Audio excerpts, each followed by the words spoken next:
Yes, come. Good morning, sir. Good morning, Good Ishita. morning, Have sir. a seat. Thank you, sir. Ishita, you studied in the famous SRCC, huh? Yes, sir. When did it open its doors to ladies? Sir, it was around 1940s, if I'm not wrong. 1940s? Yes, sir. Acha, acha. College started in 1927. Okay, After, I think, 2 decades, it opened its doors to the girls. okay.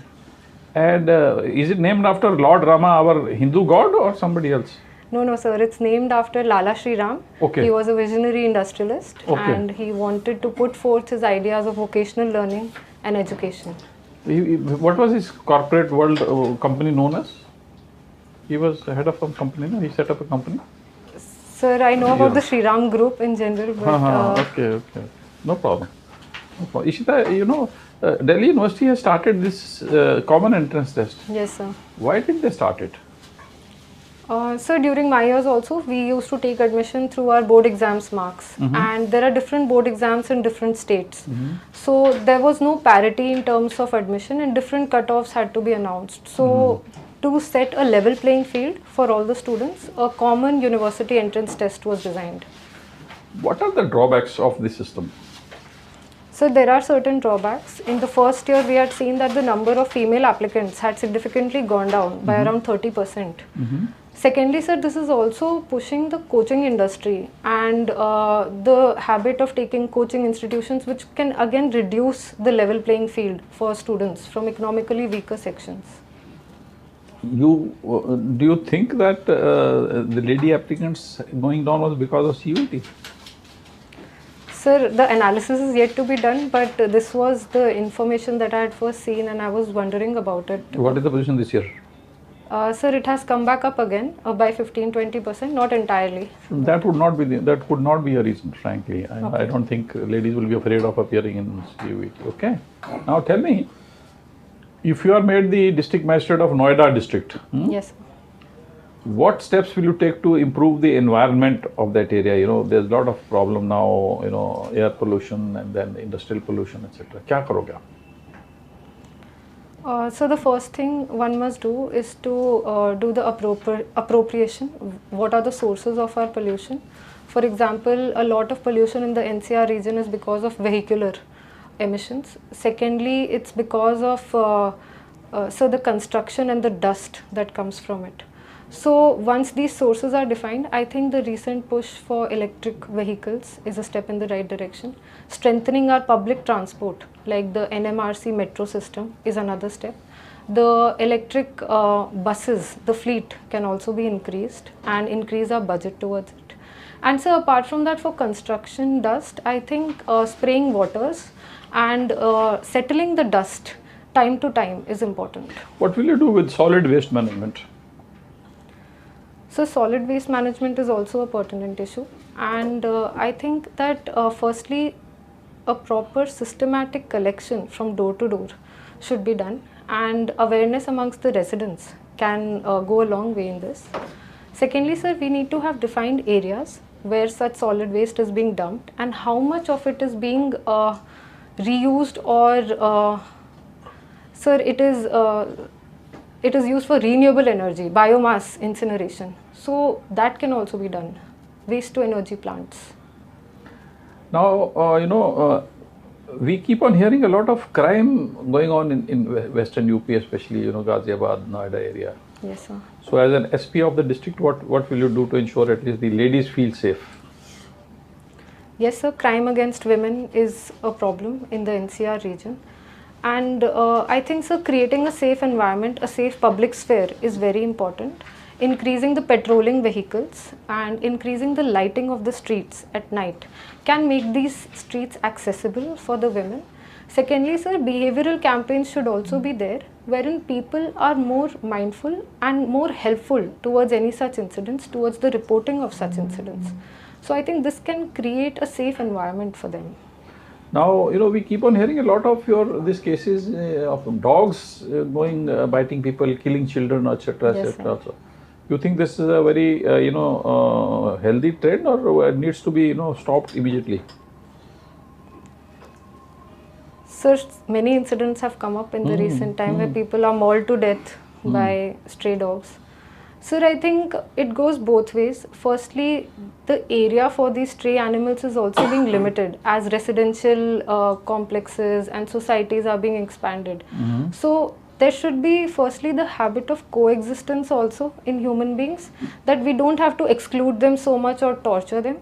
And secondly, sir, vaccination drives for these animals to reduce any possibilities of rabies can also be done at a social level.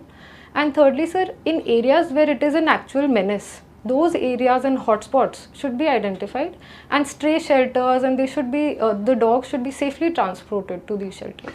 One of the steps you suggested for reducing the pollution is to introduce electric vehicles. Yes, sir. Does the government have a policy on electric vehicles? Yes, sir, there is an electric vehicle policy, and even Uttar Pradesh has a policy to promote electric vehicles. What are the highlights of that policy, UP as well as Government of India? So firstly, there are certain incentives and benefits that are financial, for example, in terms of taxations. So I'm not sure exactly which taxation. Secondly, sir, the charging infrastructure is also being expanded very fast. In Noida itself, we have now 6 charging stations for electric vehicles.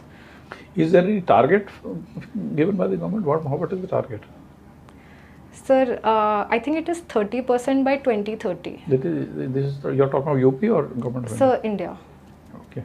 Now, how does electric vehicle reduce the pollution? So the pollution primary source is particulate matter, and that would be reduced in electric vehicles because the energy is stored in these lithium ion batteries, and the PM pollution is reduced. But we also need to ensure that the electricity being supplied to these vehicles are from renewable resources and not from our regular thermal power plants. Why? So to ensure that the entire supply chain and entire line is renewable and green, and this can help in sustainability in the long run. Thank you. Thank you, sir. Uttar Pradesh has organized Global Investment Summit. Yes, sir. What is the gain of Uttar Pradesh from that summit, and what is the gain of Gautam Budh Nagar? So the recent GIS summit was a grand success for Uttar Pradesh because for the first time a state in India has attracted MOUs worth of 35 lakh crores and interests globally across nations. Sir, in Western Uttar Pradesh, Please continue. Sir, in Western Uttar Pradesh, higher MOUs are received, especially for the NCR region in the IT sector, ITES sector, and I am asking specific what amount of the proposal came for Gautam Budh Nagar, which sector, and how much employment will be created? so more than 10% of the entire amount has come for Gautam Budh Nagar. 10% could be 90, more than 10 could be 99% also. Yes, sir. So I'll read about it. Suppose you have been selected in IAS Yes, sir. and got Uttar Pradesh cadre your first choice, Yes, sir. and posted as in CM Secretariat as a nodal officer for ensuring that this investment should materialize. Okay, sir. What you do? So step 1 is to identify and segregate the strategic public sector units and the non-strategic public sector units. And step 2 would be to segregate profit-making and loss-making PSUs. So in the loss-making, we can start interaction with the industry and put out proposals. I am asking with respect to the Global Investment Summit, the proposals which has come signed. Yes, sir. Should come and materialize. Government of Uttar Pradesh wants that all proposals which have been signed during the Global Investment Summit should actually materialize. So for that, what do you do? So now that the MOUs have been signed, it is very important to follow up with these industries. Uttar Pradesh has come up with a Nivesh Mitra online portal and investor management portal where they are constantly engaging with these investors and following up on these deals. What is convergence among the union budget and Uttar Pradesh budget? So this year the major convergence has been in terms of capital expenditure. Very good. So the union budget has also pushed for Right. a This historic. is one item. What next? So for the industries also there is a push for industrial growth in India as well as Uttar Pradesh. Right.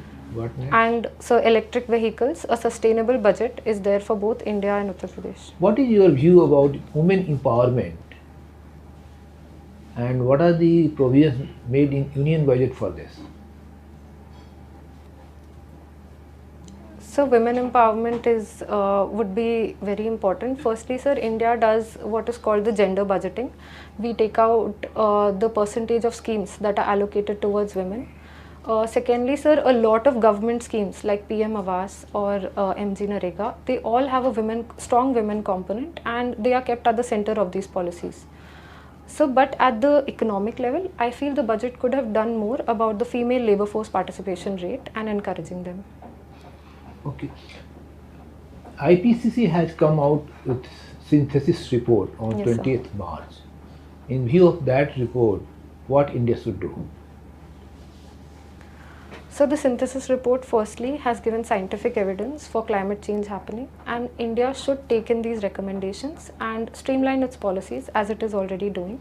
Firstly, sir, our Panchamrit promises at the UN COP26 at Glasgow should be sped up, and India should be on track to achieve a net zero by 2070. So you mean to say that if we are able to achieve Panchamrit, that is good enough for the emerging challenges of climate change? So the per capita emissions of India are much less than the West, I'm and asking in particularly in context of the synthesis report. yes, sir. Synthesis report has said something for India, Yes, sir. something globally. You mean to say that Panchamrit is good enough for us?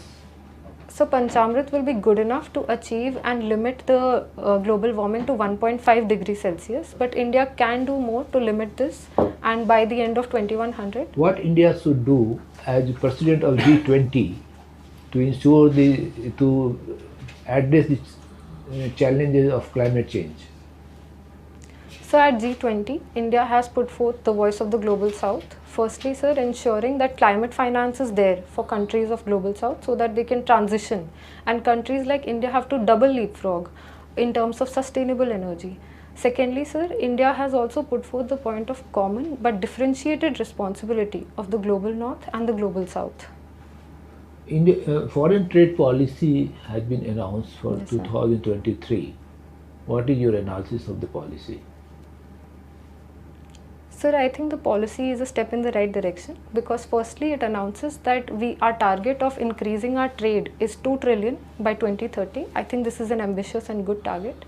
Secondly, sir, India is also pushing for rupee trade at the international level and the strengthening of rupee. Thank you. Thank you, sir. What is the meaning of Ishita? Sir, Ishita is another name for goddess Durga. And how many forms of goddess Durga? Sir, I know that there are 51 Shakti Peeths, but she has a lot of avatars, and I think the 8 Now, what is the story of this Navratra? sir, Every day has a name. yes, sir. Okay, Sir, you I get read it. about Okay, okay. नहीं, सब में माँ के नाम है ना, पहला, जी, दूसरा, जी, तीसरा, yes, sir, yes, कुष्मांडा, ये सब. Okay. PSIR. Yes, sir. Why do you like PSIR? So, firstly, I think the subject. Now, you like PS more or IR more, or both? Sir, I think political science gives me a good foundation to analyze and understand IR better. No, that is an intellectual answer. I asked for the what your heart wants. Which one more? Sir, I've always liked international relations. Very good, very good. So let's talk about IR. Okay, sir. Okay. You see, in the last 50-60 years, geopolitical situation has undergone a massive change all over the world, including India. Yes, sir. So, where we stand today, India, okay, vis-a-vis China and other countries. So, what do you think the policy we are following in relation to China and also with other countries of the world? Is it okay looking to the future, or it requires changes? Sir, I'm quite content with the existing foreign policy. You are? Content with the existing foreign policy because it has been asserting India's identity, and it is at the confluence of our ideals as well as our national interests. So at the international level, in the last few years, India has really increased. Yes, sir. We have asserted our identity Yes, sir. through the vocal cord. Yes, sir. More, okay? What has China done? China has asserted its authority by hands. Yes, sir. So between the two, which one is more effective? Vocal cord or hands? So hard power is always more important, and soft power of any country is determined by the power it is backed by, the military power, the economic power of the country. But in So the soft power, that is India you are referring to, yes, sir. is it backed by enough financial and the military hardware and power to counterbalance China? Do you think so? So I don't think it is one-to-one right now, but India is increasing its economic might. We are now the 5th largest economy. They are 18 billion. Yes, sir. You are 3.5 billion. Yes, sir. So it's like journey to moon. Yes, sir. We don't know. And they are already laid to Arunachal Pradesh. Yes, sir. Fortress has been built. Yes, sir. Past tense. And journey to moon.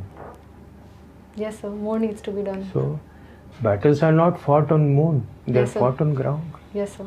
So what should be done?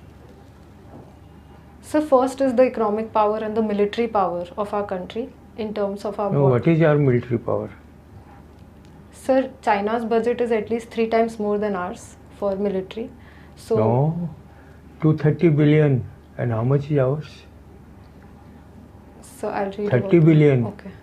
30 billion. 230 billion. कितना time हो गया? Yes, sir. 7.5 times. So I think the root of it is our economic power. The day we have more.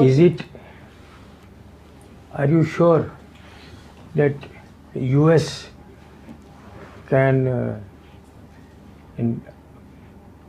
take care of our strategic needs? Are you confident? Sir, I think it is good to engage with US. No, good, bad is all right. We should not depend on anyone, sir. Then what should we do? So to tackle a power like China, it is very important to make a coalition of like-minded countries. Like we have the Quad, sir, and in that Japan, Australia and US have come together to support a free and open Indo-Pacific. Is there a country which also wants to join? Sir, I think it is France that wants to join. No. So I'll read about France is in Europe, Quad is in Asia, South Korea. it. Okay. But US doesn't want. Why? Sir, I'll read about it. All right, हो गया. Ishita, you are from the prestigious college of Delhi University. Yes, sir. At the same time, you are also from Bihar, Patna. Yes, sir. Can you name very eminent economist from Bihar? Very famous, world class. He is no more, but the name is very high. Well, can you? So I've read his book. So I'm not able to recall the name right now. No, is it? Professor Gorakhnath. Yes. Ishita, when we see the political economy Yes, sir.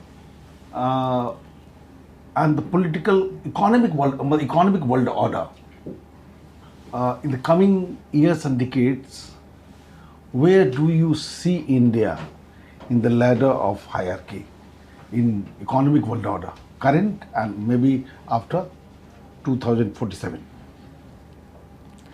So recently India has surpassed UK to become the 5th largest economy in the world. And but another important factor that we must consider is our per capita income and our standard of living. So we really need to increase our GDP up to its potential by expanding the manufacturing sector.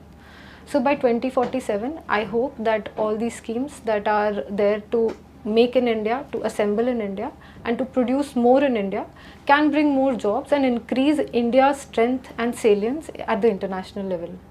That is true. Ishita, sometimes bad politics lead to the bad economics. Yes, sir. And that is what, can you identify any of the bad decision which India has taken in the last few years in terms of economic issues?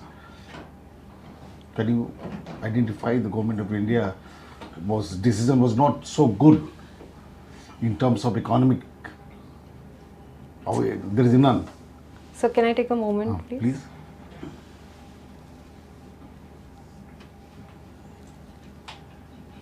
Sir, I think policy like demonetization was a knee-jerk response, and while it did lead to a lot of digitization and increase in the tax base, but at the onset it did not fulfill its very objective, that was to reduce black money. Fine. What with China we are conflicting for last many years. Yes. China is a big country, there is no doubt about it. In terms of economy, 5 times larger. In terms of military, 4 times larger. What are the major threats which China perceives from India? I'm not talking about India perceives from China. What are the major threats which China perceives from India? And that is how it has been acting. So for China to become a global power, it is very important that India does not become an economic power in Asia or South Asia region. So China keeps India distracted with the border disputes and the skirmishes. So economic power of India. Secondly, sir, in terms of democracy, the democratic values of India have a lot of soft power. So that is a threat to China and its internal domestic politics. Sir, and thirdly, in the South China Sea, India's coalition with the like-minded countries of ASEAN region and them looking at India as a net security provider is another threat to China. So these are the reasons, that is why.